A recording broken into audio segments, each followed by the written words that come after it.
नमस्कार मित्रांनो, माझं नाव आहे रोहित लक्ष्मण पाटील. मी राधानगरी तालुक्यातील मालवे गावचा रहिवासी आहे. तर माझं रिसेंटली इस्रोमध्ये सायंटिस्टपदी निवड झाली. तर हा माझा जीवन प्रवास कसा होता मी आज तुम्हाला थोडक्यात सांगू इच्छितो.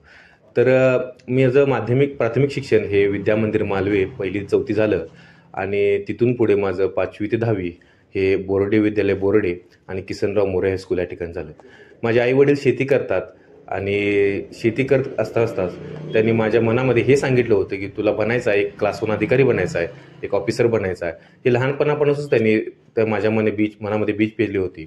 तर 10वीमध्ये असतानाच मला मॅथमॅटिक्स आणि सायन्सची आवड होती. तर त्यावेळी मी ठरवलं की मला इंजिनिअरिंग फील्डकडे जायचं आहे आणि 10वीचा रिझल्ट लागायच्या अगोदरच मी घरी आलो आणि घरी सांगितलं की मला इंजिनिअरिंग फील्ड करायचं आहे आणि मेकॅनिकलच करायचं आहे. आणि त्याने म्हटलं ठीक आहे, तुला क्लास 1 अधिकारी बनायचं आहे, ऑफिसर बनायचं आहे, हे ठीक आहे, पण कुठल्या फील्डमध्ये बनायचं आहे ही चॉईस तुझी असेल. आणि तिथून पुढे मी 10वी झाल्यानंतर डिप्लोमासाठी ICAR गारगोटीमध्ये ॲडमिशन घेतलं आणि त्या 3 वर्ष डिप्लोमा केल्यानंतर मी डायरेक्ट सेकंड इयरसाठी शरद इंजिनिअरिंग कॉलेज इचलकरंजीमध्ये मी ॲडमिशन घेतलं. आणि त्यावेळी ॲडमिशन घेत असताना तिथून पुढे माझ्या शास्त्रज्ञासाठीचा प्रवास हा सुरू झाला. कारण तोच माझा महत्त्वाचा टर्निंग पॉईंट ठरला. मी घरची परिस्थिती थोडी कठीण असल्यामुळं मी इंजिनिअरिंग करत असताना माझ्या लायब्ररीमध्ये कमवा आणि शिका या योजनेअंतर्गत मी तासाला ₹20 या पद्धतीनं मला तिथं काम करू लागलो. आणि लायब्ररीत काम करत असता मी त्या पुस्तकांच्या गराड्यामध्ये पडलो होतो आणि दिसल ते पुस्तक वाचायचं अशी एक मला सवयच लागून गेली.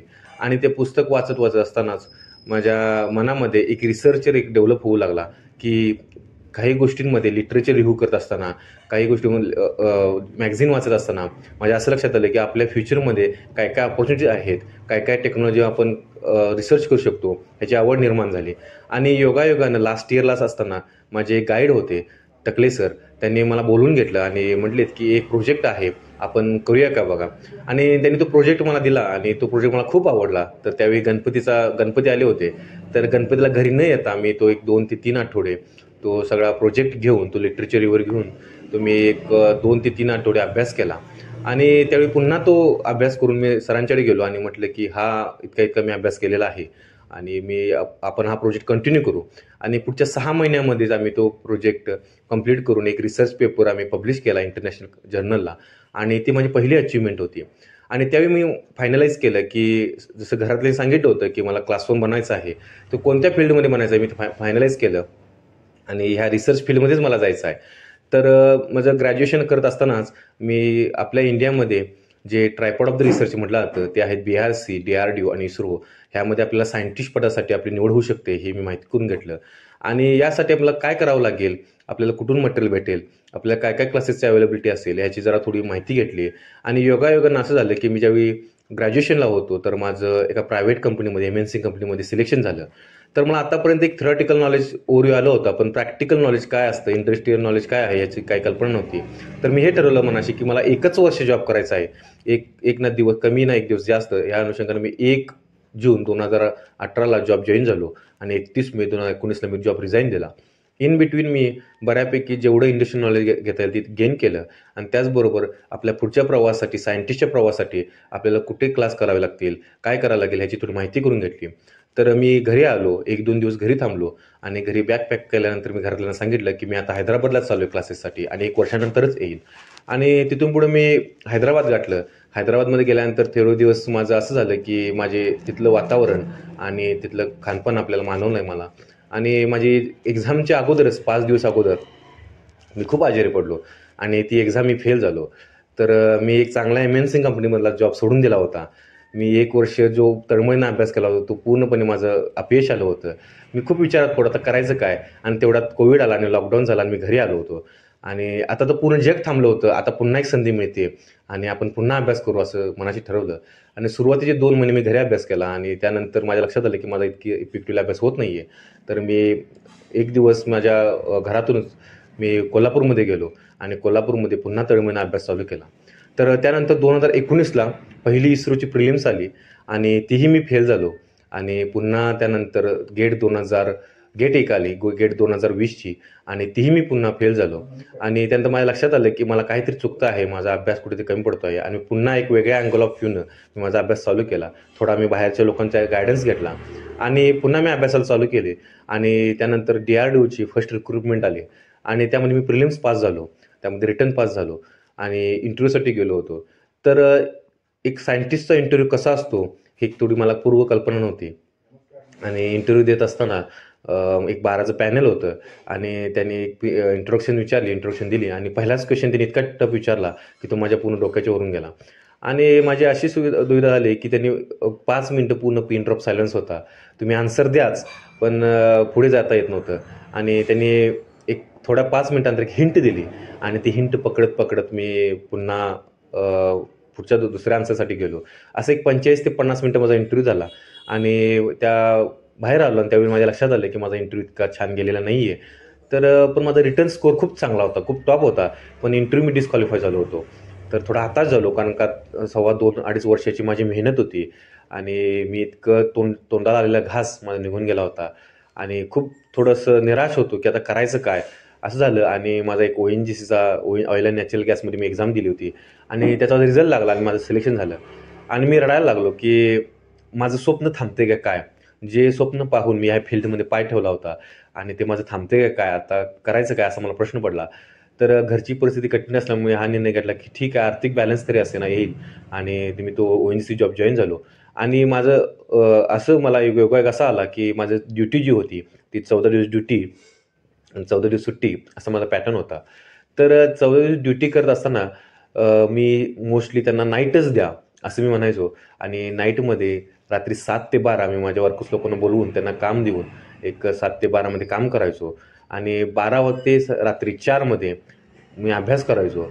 4 ते 7 पुन्हा झोपी जायचो. 7 वाजता उठून नाश्ता करून पुन्हा मी ते झोपी जाणार आणि त्यानंतर 11:30-12 वाजता उठून ते जेवण आणि आंघोळ करून 12 ते 5 दिवसा पुन्हा अभ्यास करायचो. म्हणजे तिथे ड्युटीवर असताना देखील माझा 7 ते 8 अभ्यास व्हायचा, 7 ते 8 तास. आणि मी घरी आल्यानंतर 14 दिवस ड्युटी आल्यानंतर एक 10 ते 12 तास अभ्यास व्हायचा.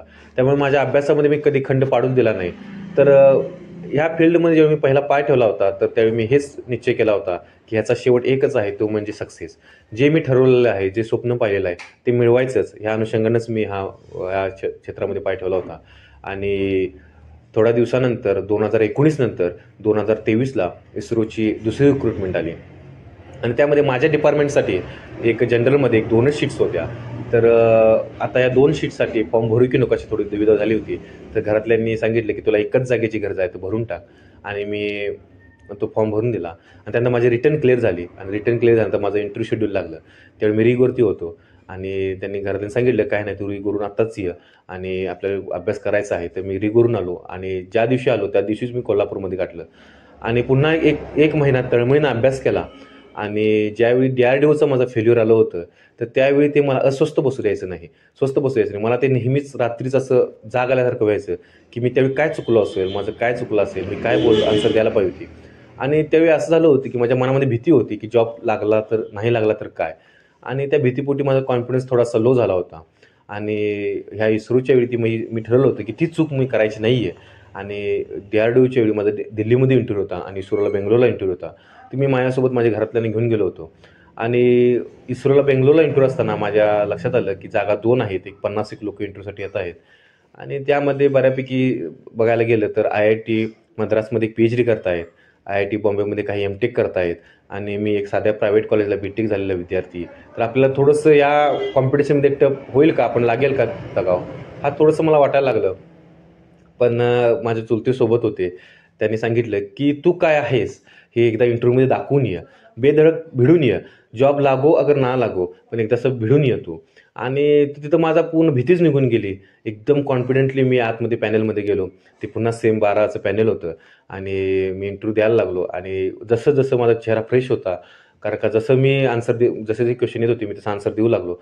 आणि मोस्टली ॲट द एंड ते खूप सॅटिस्फाय झाले आणि त्यांनी ऑल द बेस्ट असं बोलले. आणि 2-3 महिने मी शिफ्ट करून आलो. आणि शिफ्ट करून आल्यानंतर माझा एक गुजरातचा मित्र होता, त्याचा कॉल आला की रिझल्ट आ गया है देख लो. तर मी रिझल्ट चेक करतो तेवढ्यात पुन्हा त्याचाच कॉल आला की एक जागा होती आणि त्या ठिकाणी तुझंच नाव आहे आणि माझं फायनल सिलेक्शन झालं. तर एकंदरीत पाहिलं तर माझा हा 10वीच्या एक्झामपासूनचा आणि आत्ताचा माझा इस्रोच्या एक्झामपर्यंतचा हा पूर्ण जीवन प्रवास होता. या जीवन प्रवासात जात असताना मला खूप साऱ्या गोष्टींचा मला अनुभव आले, खूप सारे फेल्युअर्स पण आलेत. पण मला कधी असं वाटलं नाही की मला आज थांबावं लागेल, आता थांबायचं आहे, बस झालं आता, की तुझ्याकडून होत नाहीये किंवा आपल्याला ह्या गोष्टीसाठी आपण तयार नाहीये. तर हे कधी वाटलं नाही. मला नेहमी असं वाटत होतं की माझ्यात काय कमी आहे, ज्याच्यामुळे मी त्या गोष्टीसाठी अजून कमी पडतो आहे आणि मला अजून काय इम्प्रूव्हमेंट करावी लागेल. ती माझी एक सेपरेट डायरी होती. त्यामध्ये मी लिहित होतो की मला आता ह्या गोष्टीमध्ये हा अभ्यास माझा कमी पडतोय, माझं इंटरव्ह्यू प्रिपरेशन कमी पडतं आहे, ह्या गोष्टींवर मी फोकस केला पाहिजे. ह्या गोष्टी मी सेपरेट लिहून ठेवल्या होत्या आणि त्याच मी प्रत्येक वेळी मला रिपीट करून त्या चुका मी प्रत्येक वेळी टाळायचा प्रयत्न केला आणि शेवटी माझ्या घरातल्यांची शिकवण आणि माझ्या गुरुवांची शिकवण मी जाताना तुम्हाला सांगतो की अंतःकरणामध्ये जर सत्य असेल, मनामध्ये किती कष्ट करण्याची तयारी असेल आणि देवावरती नितांत श्रद्धा असेल, तर देव तेच देईल जे तुम्ही मागताय. मी अनुभवलंय, तुम्ही अनुभवा. विश्वास हीच खात्री. धन्यवाद.